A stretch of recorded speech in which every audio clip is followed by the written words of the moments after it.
Hello, and welcome to the Torah Outreach Program, Erev Shabbos, Burst of Inspiration. Today's Burst of Inspiration is being sponsored by Miss Daniela Friedman as a source and merit for everyone in Eretz Yisrael that has been affected by this war. May the hostages be returned quickly and safely.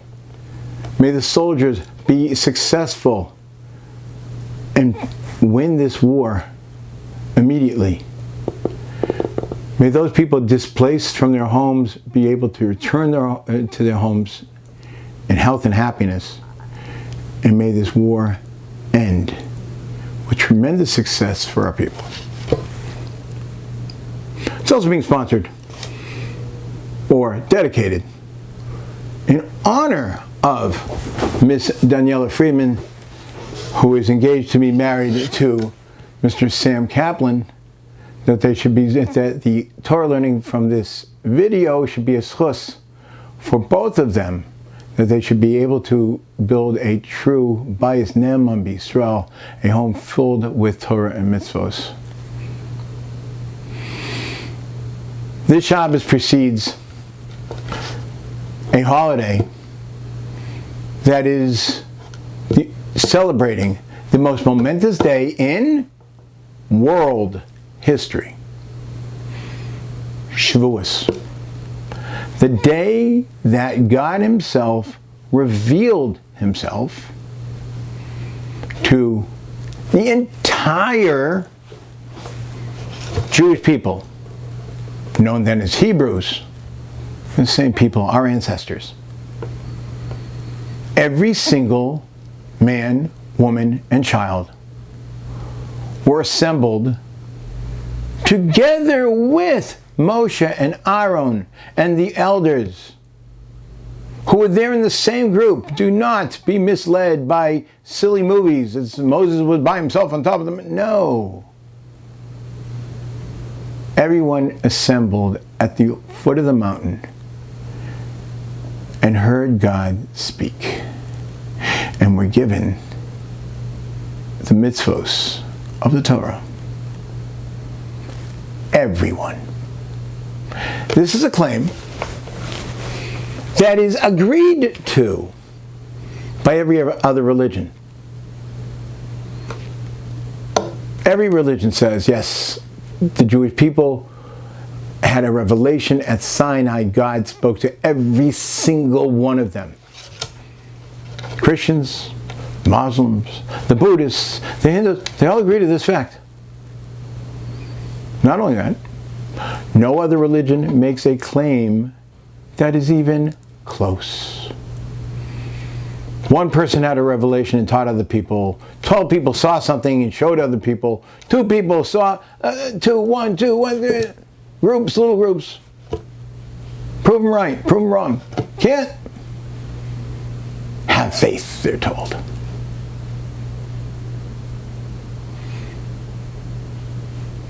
This holiday actually reminds me of something that bothers me.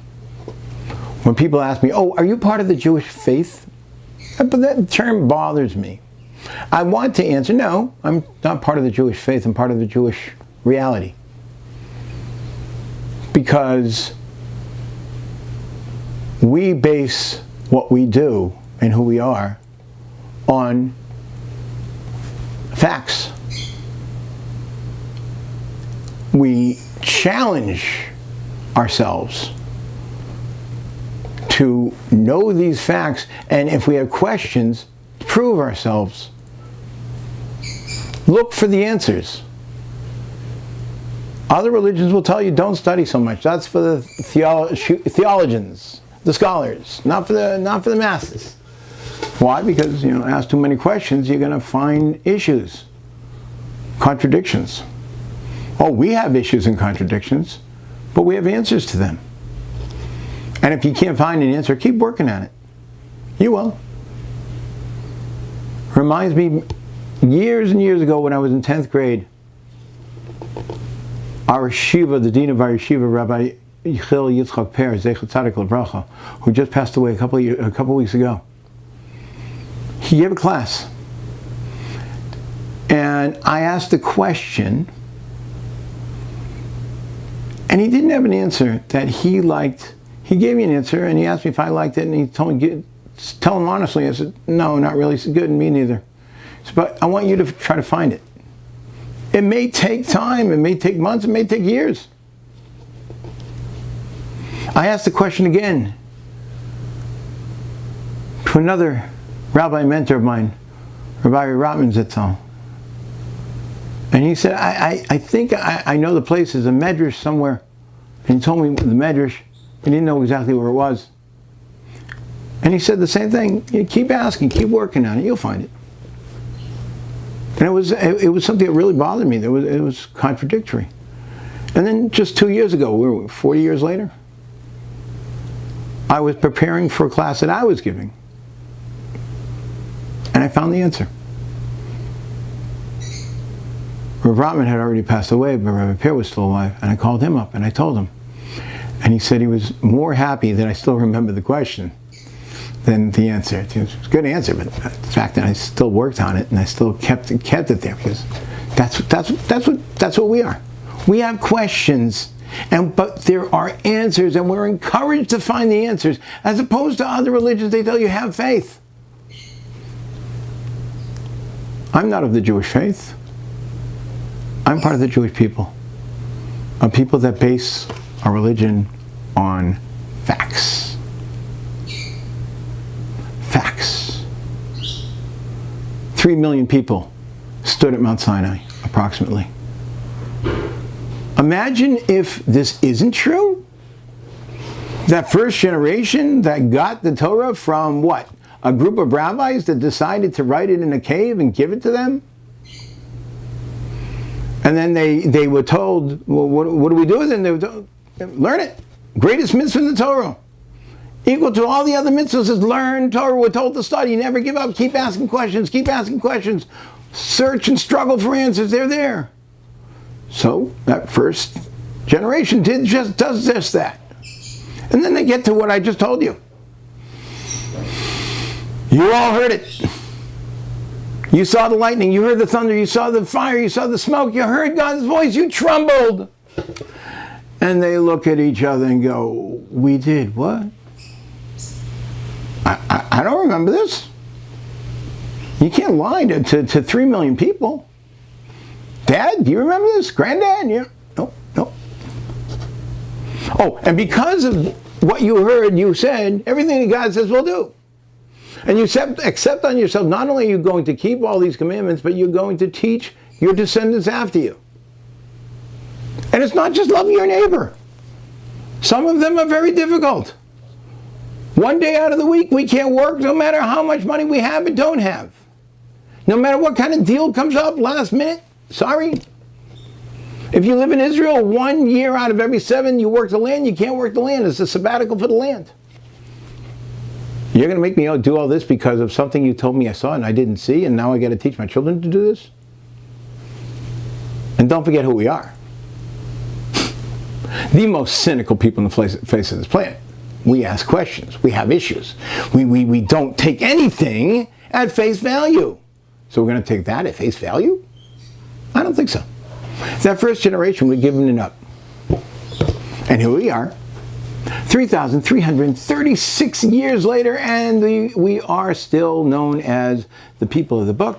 And there are many, many people who, to the best of their ability, they keep the Torah. All of it. We're real. We are celebrating Tuesday night, Wednesday night, Thursday. Reality. Our mitzvos, all 613, not 10. Another thing everybody agrees on is the original language of the Torah was Hebrew. Nowhere does it say Aseres HaMitzvos, which would be 10 commandments. It says Aseres HaDvarim. In some places it says Aseres HaDibrot, which means 10 statements, 10 things, 10 categories. Not 10 commandments. Because if you look closely at the 10 Commandments, they're categories. And they sum up all 613 commandments. That covers every moment of our lives. From the minute we wake up, the minute we go to sleep, 365 days a year, from the day we're born to the day we die. It's a way of life. A God-given way of life. Another thing. Funny statement. I've gotten some raised eyebrows when I said this recently. But if the Torah wasn't given by God, it had to be given by an anti-Semite. Because only someone who is only a God who's in control can give us a mitzvah that one day out of the week, even if I don't have 2 nickels to rub together, I can't go to work and I can't make money.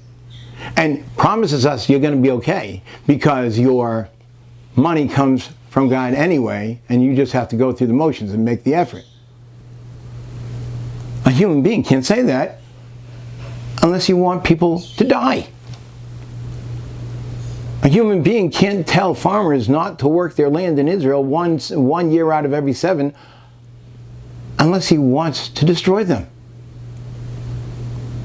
Why would the rabbis who wrote this in the cave, why would they do that? Being that they know they're mortals, why would they do that? Why would they do things that would make life impossible unless it was a immortal being that controls everything, giving the same commandments that limit that restrict us and raise our lives to a higher level? So just think logically. And that's what we are. We're a very logical people. We think logically. We don't do things just because. At least we shouldn't. A lot of people say, oh, it's just rituals, religious rituals. It's not supposed to be. We're told to learn. We're told to understand. We're encouraged to constantly work for better understanding and better knowledge of Torah. Don't let it be degraded into a bunch of religious rituals. As someone told me, don't live a life of Judaism where you're just checking boxes. I davened this morning, I said chakras, mincha, marav, kavod, I did everything. It's called a two-dimensional religion. We're not supposed to have a religion like that. We're not a faith. We're a people of reality. And everything we do has a reason. We learn Torah to get closer to the way God understands the world. We pray 3 times a day in order to have this relationship where we can actually feel we're talking to God Himself. We keep Shabbos to increase our faith in God that He created the world and to show this to everyone else. Everything we do has a purpose, has a reality. It's logical. It's not a faith. It's a reality. And in some ways, the entire world admits it. No other religion denies it. They have their own ways of trying to deny it later. Yeah, they did get the Torah, but this and this happened, and therefore God changed His mind. Again, we're not dealing with fables. We're dealing with the truth. Shavuos is a celebration of the truth. Shabbos, Chag Sameach.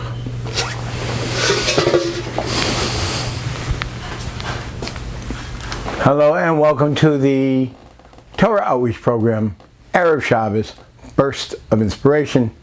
Today's Burst of Inspiration is dedicated by Rabbi and Mrs. Kutoff in honor of Rabbi Mrs. Bodkins. And I'd like to add, in honor of Mr. Moshe Akiva Brass and Miss Rena Gross of Baltimore, Rabbi Kutov's son, who was a student of mine many, many years ago and is engaged to be married to Rena Gross. Mazel tov, you should have not much nachas from the new couple, and the new couple should build a Bayis Ne'eman B'Yisrael, a true house among the Jewish people, dedicated to Torah and mitzvos. This week, Burst of Inspiration is also sponsored and dedicated, as usual, as a schus and merit for the hostages, that they should come home quickly and safely, and to the soldiers that they should be successful and this war should end once and for all with a complete success for the Jewish people. This week's parsha, Parshat Bechukosai. In Bechukosai Telechu, if you go according to my Torah, the brachos, the blessings that we'll get. Then afterwards, if you don't, the curses that we'll get, and that how we will be thrown out of the land of Israel. But within all these curses and all these terrible things, there's a line here that's actually encouraging. It says, "Vashimosi anis es haaretz v'shalmo aleh oivechem." I will make the land I will destroy the land, and your enemies will be desolate within the land. Hayoshim ba, those that live in it. Meaning, others will be thrown out of the land of Israel, and others will take over.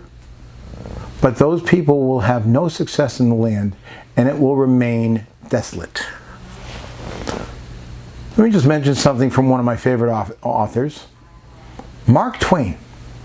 Mark Twain took one of the first excursions, pilgrimages, to the Holy Land after the steamboat came into use. And he talks about his trip, how exciting it sounded going to the Holy Land that's been talked about in every religion possible. And when he gets there, he was dumbfounded with disappointment. It was desolate. It was barren. It was a desert wasteland. The famous land of Jerusalem was relics, destroyed, hovels, and that was his impression. The beautiful Holy Land that talks about in the Bible and everybody talks about was a wasteland. Let's fast forward to the 1970s. The famous peace treaty between Yasser Arafat and Menachem Begin, where parts of the Sinai were given back to Egypt. There was one of the things that was given to Egypt was a vacation spot, an oasis. I think it was called Taba. That was a great attraction when Israel was controlling the Sinai Desert. Today, that area is a desert wasteland, no different than the rest of the Sinai Desert. Let's fast forward to the 1990s. I myself spent Shabbos in Gaza when it was under Israeli control. It was farmland. We spent Shabbos in a villa on the edge of a farm in a community that was beautiful. Yes, it was hot. Yes, it was bordering on desert land in some areas, but they had turned it into beautiful farms and greenhouses and in beautiful communities. Fast forward to, I think it was 2016. It was given to the Palestinians. And before October 7th, look at pictures of what it looked like a year ago, 2 years ago, 3 years ago. It was a horrible place to live. Even though they were given money and the infrastructure to build a community,